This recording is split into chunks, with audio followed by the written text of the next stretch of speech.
Halo semuanya, pada video ini kita akan membahas mengenai perkembangan konsep asam dan basa. Nah, jadi teori asam dan basa ini dikemukakan oleh 3 orang ahli. Yang pertama kita bahas adalah teori asam basa menurut Arrhenius, yang kedua menurut Bronsted-Lowry, dan yang terakhir menurut Lewis. Simak videonya dengan baik ya. Yang pertama, teori asam basa menurut Arrhenius.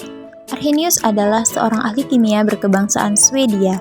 Nah, pada tahun 1884, Arrhenius mengemukakan tentang konsep asam dan basa yang pertama kali dapat diterima.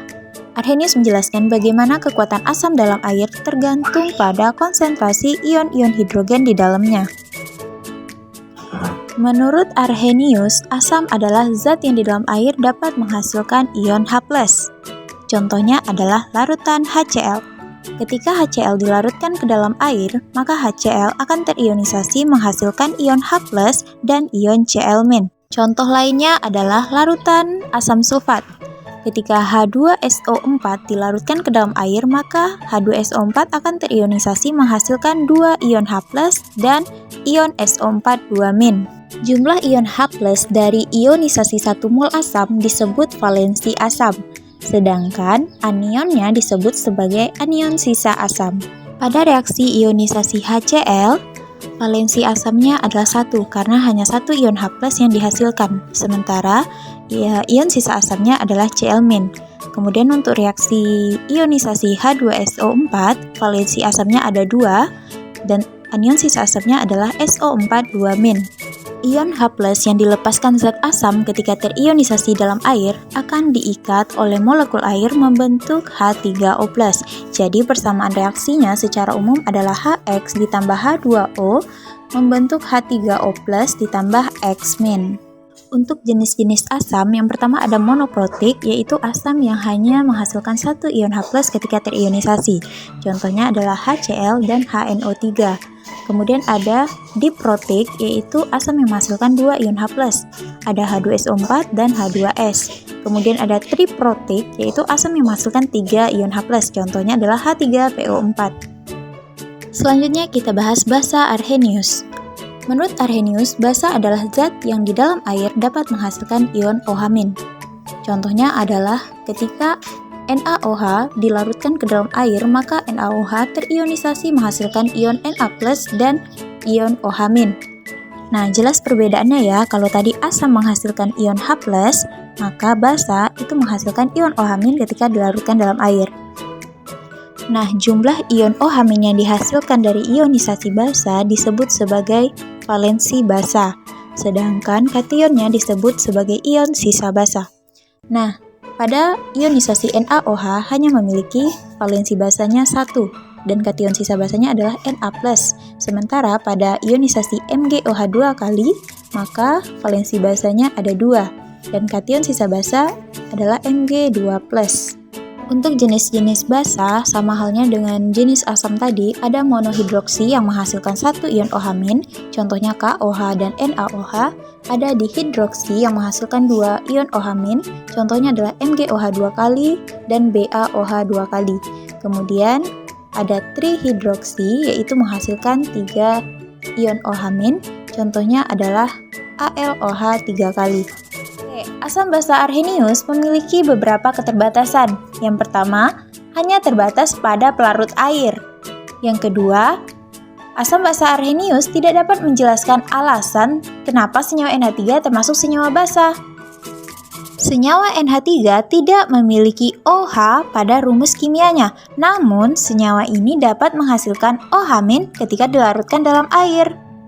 Nah, karena Arrhenius tidak dapat menjelaskan sifat kebasaan dari NH3, maka pada tahun 1923, Johannes Bronsted, seorang ilmuwan dari Denmark, dan Thomas Lowry, seorang ilmuwan dari Inggris, mempublikasikan tulisan yang mirip satu sama lain secara terpisah mengenai konsep asam dan basa. Bronsted-Lowry mendefinisikan asam dan basa berdasarkan kemampuan memberi dan menerima proton atau H+ dalam suatu reaksi kimia. Nah, dalam hal ini, asam sebagai donor atau pemberi proton dan basa sebagai aseptor atau penerima proton. Selain definisi asam dan basa, juga dikenal istilah basa konjugasi dan asam konjugasi. Basa konjugasi adalah spesies yang terbentuk karena asam kehilangan satu proton, sementara asam konjugasi yaitu spesies yang terbentuk karena basa menerima satu proton. Pasangan asam dengan basa konjugasinya disebut sebagai pasangan asam-basa konjugasi. Perhatikan contoh berikut. Reaksi antara NH3 dengan H2O, H2O memberikan satu proton atau H+ kepada NH3 sehingga terbentuk NH4+. Dalam hal ini, H2O bertindak sebagai asam dan NH3 bertindak sebagai basa. Sementara hasil reaksi yaitu NH4+ disebut sebagai asam konjugasi dan OH- disebut sebagai basa konjugasi.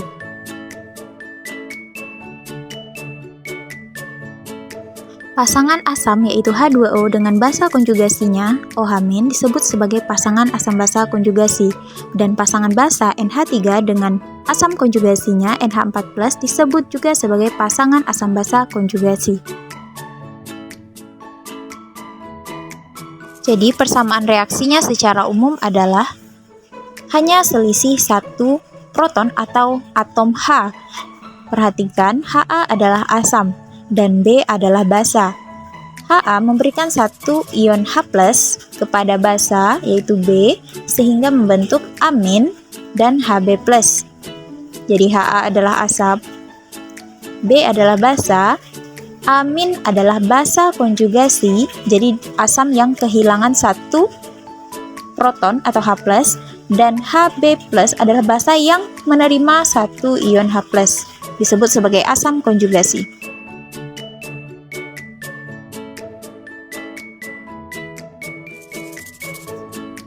Nah, pasangan asam dengan basa konjugasinya yaitu Ha dan amin disebut sebagai pasangan asam basa konjugasi. Dan pasangan basa dengan asam konjugasinya yaitu antara B dan Hb+ disebut sebagai pasangan asam basa konjugasi. Jadi hanya selisih satu proton atau H+. Selain itu, asam basa Bronsted-Lowry juga dapat menjelaskan mengenai sifat amfoter suatu zat. Amfoter yaitu suatu spesies yang dapat bersifat sebagai asam ataupun sebagai basa. Nah, bersifat asam jika memiliki H+, sementara bersifat basa jika mempunyai muatan negatif atau PeB. Untuk lebih memahami teori asam basa Bronsted-Lowry, perhatikan contoh berikut. Di sini adalah reaksi antara CH3COOH dan air.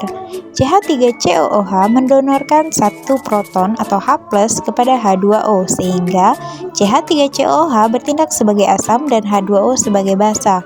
Sementara CH3COO- sebagai basa konjugasi dan H3O+ sebagai asam konjugasi. Nah, CH3COOH dan CH3COO- adalah pasangan asam basa konjugasi. Sementara H2O dan H3O+ juga sebagai pasangan asam basa konjugasi. Untuk contoh lainnya, perhatikan reaksi berikut. Pada reaksi ini, HCl bertindak sebagai asam karena mendonorkan H+ kepada NH3. NH3 sebagai penerima proton disebut sebagai basa, NH4+ sebagai asam konjugasi, dan Cl- sebagai basa konjugasi. HCl dan Cl- adalah pasangan asam basa konjugasi, sedangkan NH3 dan NH4+ juga pasangan asam basa konjugasi. Basa Bronsted-Lowry memang melengkapi kekurangan dari teori asam basa Arrhenius. Namun, ternyata teori Bronsted-Lowry juga memiliki keterbatasan, yaitu tidak dapat menjelaskan reaksi asam dengan basa yang tidak melibatkan serah terima proton atau H+. Contohnya adalah reaksi antara NH3 dengan BF3. Pada reaksi tersebut tidak terjadi serah terima proton atau H+. Keterbatasan dua teori asam basa sebelumnya akhirnya dilengkapi oleh teori asam basa yang ketiga, yakni teori asam basa Lewis. Gilbert Newton Lewis adalah seorang ahli kimia dari Amerika. Nah, pada tahun 1923, Lewis mengemukakan teori asam basa berdasarkan serah terima pasangan elektron. Asam didefinisikan sebagai zat yang dapat menerima atau akseptor pasangan elektron, sementara basa adalah zat yang mampu memberikan atau donor pasangan elektron. Pada teori Lewis ini, pada akhirnya nanti akan terbentuk ikatan kovalen koordinasi. Perhatikan reaksi berikut. Ingat ya, pada teori Lewis, zat yang memiliki pasangan elektron akan bertindak sebagai basa, jadi penerimanya disebut sebagai asam.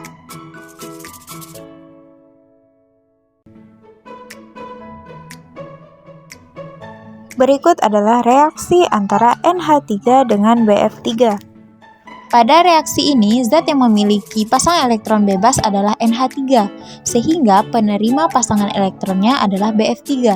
Dalam hal ini, BF3 bertindak sebagai asam dan NH3 sebagai basa. Dalam bentuk Lewisnya, silahkan amati animasi berikut. Nah, ingat ya, yang memiliki pasangan elektron sebagai basa dan penerima pasangan elektron adalah asam. NH3 sebagai basa dan BF3 sebagai asam. Ikatan yang terbentuk antara keduanya adalah ikatan kovalen koordinasi.